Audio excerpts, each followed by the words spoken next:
పవన్ కళ్యాణ్ కాపు అయితే నేను కూడా కాపు బిడ్డనే అని ప్రముఖ Bigg Boss contestant Tamanna Simhadri అన్నారు. గురువారం గొల్లప్రోలు మండలం చేబ్రోలు గ్రామంలో బీసీవై పార్టీ కార్యాలయాన్ని ఆమె ప్రారంభించారు. ఈ సందర్భంగా ఆమె మాట్లాడుతూ కాపుల ఓట్ల కోసమే పవన్ కళ్యాణ్ పిఠాపురంలో పోటీ చేస్తున్నారని, నేను కూడా కాపు బిడ్డ నేనని, బీసీవై అధినేత బోడి రామచంద్ర యాదవ్ నన్ను పిఠాపురం నియోజకవర్గంలో ఎమ్మెల్యే అభ్యర్థిగా నియమించడం పట్ల సంతోషాన్ని వ్యక్తం చేస్తున్నారని అన్నారు. గతంలో మంగళగిరిలో పోటీ చేసిన ఆమె ఇప్పుడు పిఠాపురం బరిలో పోటీకి సిద్ధమైంది. భారత చైతన్య యువజన పార్టీ టికెట్ కేటాయించడంతో చేబ్రోలులో కార్యాలయాన్ని ఏర్పాటు చేసి ఎన్నికల వ్యూహానికి సిద్ధం చేసుకున్నారు. అన్ని వర్గాల వారిని కలుపుకొని ముందస్తు వెళ్తారని, గెలిపే లక్ష్యంగా పనిచేస్తారని ఆమె అన్నారు. ప్రజాసేవ చేయాలని చెప్పి ఎంతో తపనతో ముందుకొస్తున్నప్పుడు నన్ను రామచంద్ర యాదవ్ గారు గుర్తించి నేను 2019 నుంచి మన పాలిటిక్స్లోకి రావటం జరిగింది. కానీ నేను జనసేన పార్టీ చాలా సపోర్ట్ చేశాను.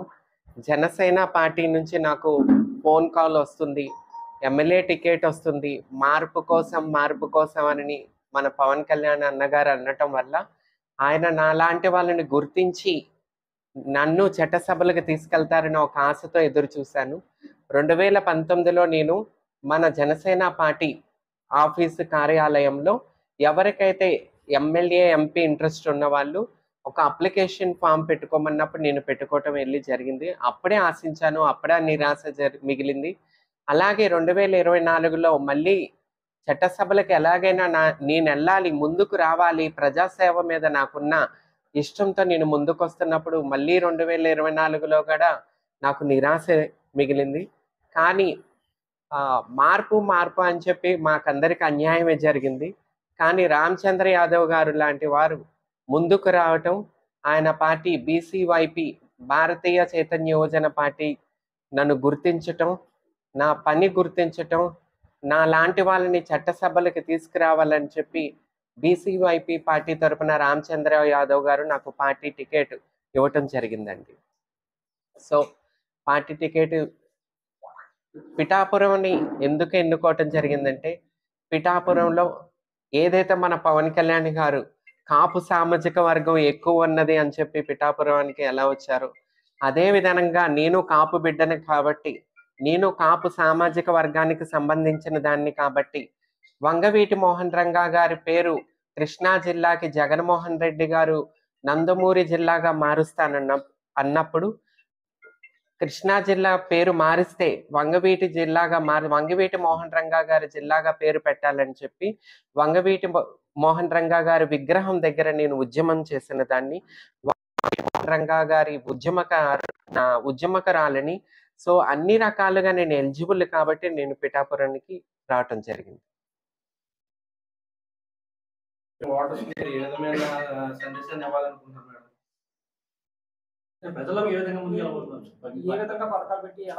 మా మేనిఫెస్టో ఉంది, మా బీసీవైపీ రామచంద్రరావు గారి పార్టీ మేనిఫెస్టో ఉంది.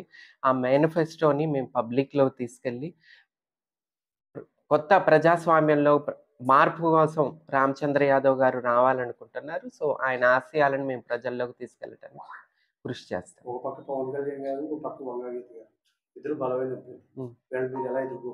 బలం అంటే ఏ రకంగా బలమైన వాళ్ళు? డబ్బు పరంగా, క్యాస్ట్ పరంగా అంటే సేమ్ క్యాస్ట్ కదా. వంగా గీత గారు ఏ క్యాస్ట్, నేను అదే క్యాస్ట్ కదా. కులపరంగా కాకపోయినా రాజకీయ పరంగా కూడా కొన్ని పదవులు చేసి ఉన్నారు. పవన్ కళ్యాణ్ గారు పార్టీ అధినేతగా గతంలో 14లో టీడీపీకి సపోర్ట్ చేశారు, 19లో ఆయన సొంతంగా పోటీ చేశారు కూడా.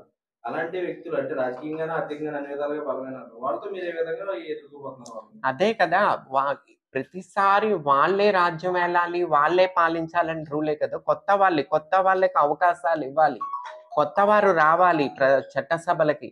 అది నా లాంటి ట్రాన్స్ మహిళ కూడా చట్టసభలకి రావాలి. మార్పు కోసం మేము వస్తున్నాం, మేము ప్రజల్లో ఉన్నాం, మేము ఈ ప్రజాస్వామ్యంలో ఉన్నాం అని చెప్పి ప్రజలకు తెలియచేయడానికి ఎటువంటి స్వార్థం లేకుండా మేము ప్రజల కోసం పనిచేయగలమని ఒక సంకల్పంతో నేను ముందుకు రావటం జరుగుతుందండి.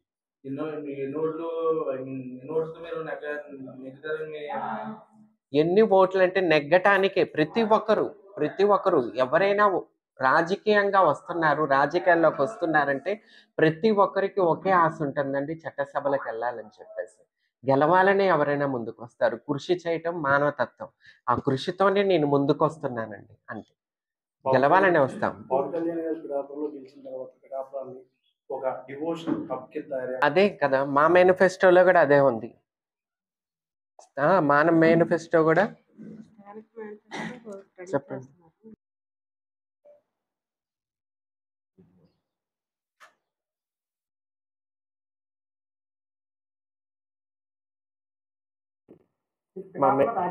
ఇద్దరు అండి.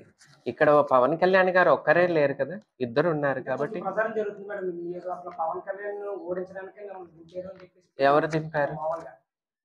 అదేం లేదు. బీసీవైపీ పార్టీ నాకు టికెట్ ఇచ్చి గౌరవించారు, నన్ను గుర్తించి గౌరవించి వాళ్ళ పార్టీ టికెట్ నాకు ఇచ్చినప్పుడు వాళ్ళు నా తండ్రి మీద పోటీ చేయమన్నా సరే నేను చేయక తప్పదు. నా పార్టీ ఆదేశం అండి, నా పార్టీ నాయకుడు ఆదేశం. రేపు నా తండ్రి నిలబడినా, నా అన్న నిలబడినా కంపల్సరీ నన్ను గుర్తించి నన్ను గౌరవించిన పార్టీ నన్ను ఎక్కడ ఆదేశిస్తే నేను అక్కడ పోటీ చేయటం. వచ్చామండి, కంపల్సరీ వస్తారు, అందరు కలిసి పని చేస్తాం, ముందుకెళ్తామండి. సో ఈ రోజున అందుకే ఈ రోజు మా పార్టీ కార్యాలయం ప్రారంభించారండి.